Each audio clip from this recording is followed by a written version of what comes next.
ভূমধ্যসাগরের নীল জলরাশির মাঝে ভেসে থাকা একটি দ্বীপ রাষ্ট্র সাইপ্রাস।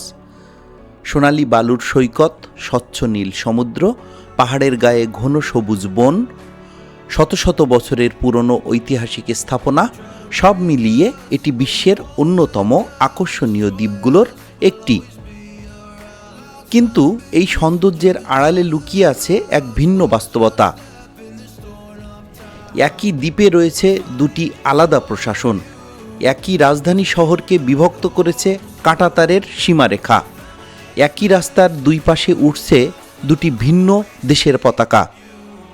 সাইপ্রাস কেন দুই ভাগে বিভক্ত, আর কেন সাম্প্রতিক সময়গুলোতে বাংলাদেশিদের কাছে সাইপ্রাস এত আলোচনার বিষয় হয়ে উঠেছে?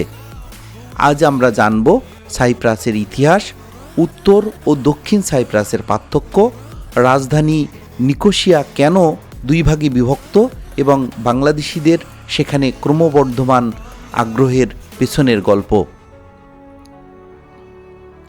এবং বাংলাদেশিদের সেখানে যাওয়ার ক্রমবর্ধমান আগ্রহের পেছনের গল্প।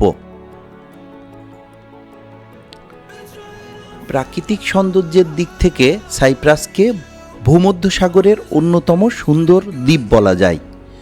দীর্ঘ উপকূল জুড়ে বিস্তৃত সোনালী সৈকত, পাহাড়ের ঢালে পাইন বন, ছোট ছোট জলপ্রপাত, আঙুরের বাগান আর শতবর্ষী জলপাই গাছ, সব মিলিয়ে যেন এক অনন্য প্রাকৃতিক পরিবেশ। প্রাকৃতিক সৌন্দর্যের দিক থেকে সাইপ্রাসকে ভূমধ্যসাগরের অন্যতম সুন্দর দ্বীপ বলা যায়। দীর্ঘ উপকূল জুড়ে বিস্তৃত সোনালী সৈকত, স্বচ্ছ নীল জল, পাহাড়ের ঢালে পাইন বন, ছোট ছোট জলপ্রপাত, আঙুরের বাগান এবং শতবর্ষী জলপাই